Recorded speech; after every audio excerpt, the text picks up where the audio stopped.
Assalamualaikum warahmatullahi wabarakatuh. Nama saya Dimas Aprilhandra Putra. Saya dari kelas 10 MIPA 2, absen 9. Pada hari ini saya akan menjelaskan tentang Kerajaan Mataram kuno. Kerajaan Mataram kuno atau biasa disebut dengan Kerajaan Medang adalah salah satu kerajaan dalam peradaban Hindu-Buddha di Indonesia. Kerajaan Mataram kuno berdiri pada abad ke-8 Masehi. Kerajaan Mataram kuno berlokasi di pedalaman Jawa Tengah, di sekitar daerah yang banyak dialiri sungai.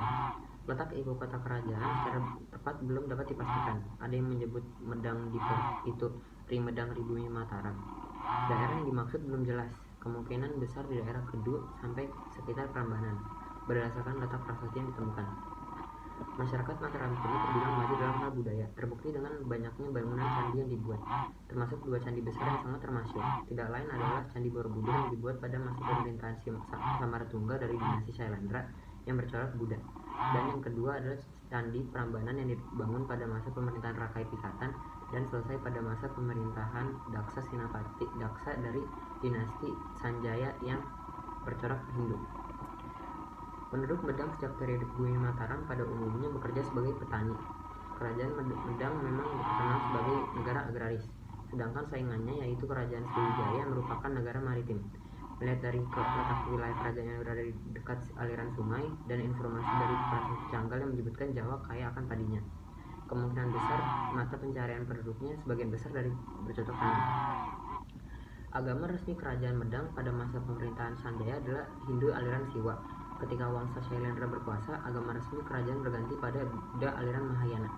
Pemerintahan kedua dinasti yang berbeda agama dapat berjalan dengan rukun. Di bawah pemerintahan dinasti Syailendra, toleransi agama masih terjaga. Terbukti dengan candi-candi yang berada di Jawa Tengah bagian utara bercorak Hindu, sedangkan bagian selatan bercorak Buddha. Hal ini menjadi bukti bahwa kerukunan hidup umat beragama di Indonesia sudah ada sejak dulu. Kemudian pada saat Rakai Pikatan dari Wangsa Sanjaya berkuasa, agama Hindu dan Buddha tetap hidup berdampingan dengan penuh toleransi. Raja-raja Mataram kuno terdiri dari 16 raja. Dari Rakai Panangkaran yang awal berkuasanya Wangsa Syailendra sampai Dharma Wangsa Teguh saat berakhirnya Kerajaan Mataram. Runtuhnya Kerajaan Mataram kuno disebabkan oleh konflik eksternal dengan Kerajaan Sriwijaya. Hal ini bermula dari pengusiran bala Putradewa dari dinasti Syailendra dan kekalahannya dalam perebutan takhta dengan Rakai Pikatan dari dinasti Sanjaya. Serangan dari Kerajaan Mataram kuno terhadap Kerajaan Sriwijaya berhasil digagalkan dengan bantuan Cina. Kemudian Sriwijaya membalas serangan pada tahun 1016 sampai 1017.